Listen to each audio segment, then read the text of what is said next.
कुमाऊं दर्शन की अगली कड़ी में आपको लिए चलते हैं पिथौरागढ़ जिले के अस्कोट ब्लॉक में। अस्कोट यानी 80 कोट, वो क्षेत्र जहाँ से रेवेन्यू वसूला जाता है उसको कोट कहते हैं। ऐसे ही 80 कोटों से मिलके एक क्षेत्र बना है जिसको अस्कोट कहते हैं।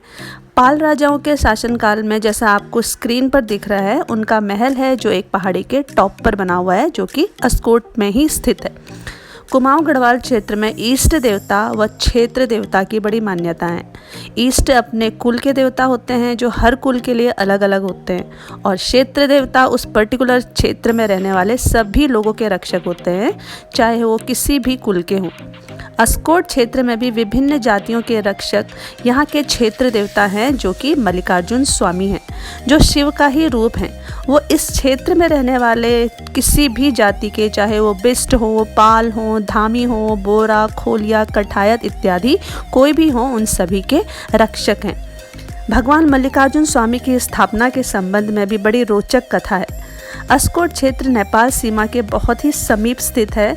तो पुराने समय में जब नेपाल के सीमांत क्षेत्र व अस्कोट क्षेत्र पर एक ही राजा का राज्य था, तो उस समय भगवान मल्लिकार्जुन स्वामी का वास्तविक धाम सिक्कर में था, जो अब नेपाल में है। कहा जाता है अस्कोट की रानी भगवान मल्लिकार्जुन की बहुत बड़ी भक्त थी, परंतु अस्कोट के महल से सीकर जाने के लिए बहुत दुर्गम रास्ता तय करना पड़ता था, वो भी पालकी में बैठकर। तब रानी ने अपने इष्ट का आह्वान किया और प्रार्थना की कि भगवान अपना स्थान अस्कोट में भी बना लें।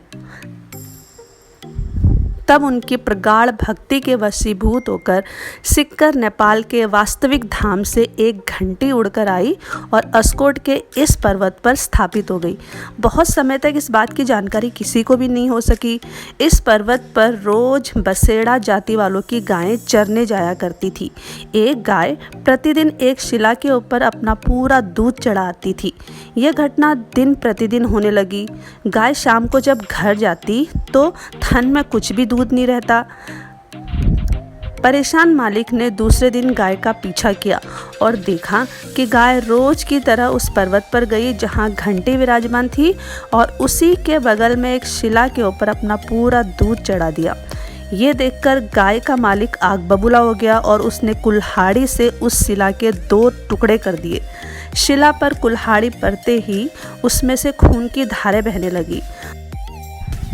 उसके बाद ये बात पूरे क्षेत्र में आग की तरह फैल गई। राजा ने तब उस स्थान पर एक मंदिर की स्थापना करवाई, जो वर्तमान में मल्लिकार्जुन स्वामी मंदिर के नाम से जाना जाता है और पूरे क्षेत्र के रक्षक देव हैं। तभी से मल्लिकार्जुन स्वामी की प्रतिष्ठा चारों दिशाओं में फैल गई। मंदिर में एक गर्भगृह भी है, जहां जाने का सौभाग्य यहाँ के राज परिवार पालों को तथा सांवली सेरा के धामियों को ही है।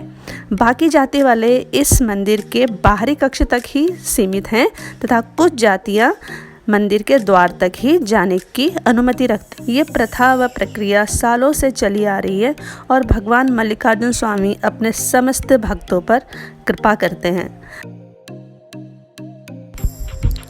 पहाड़ों के इन दुर्गम रास्तों में सभी का, चाहे वो यहाँ बसे हो चाहे वो यहाँ से बाहर, भगवान मल्लिकार्जुन स्वामी सभी को सुरक्षित रखते हैं।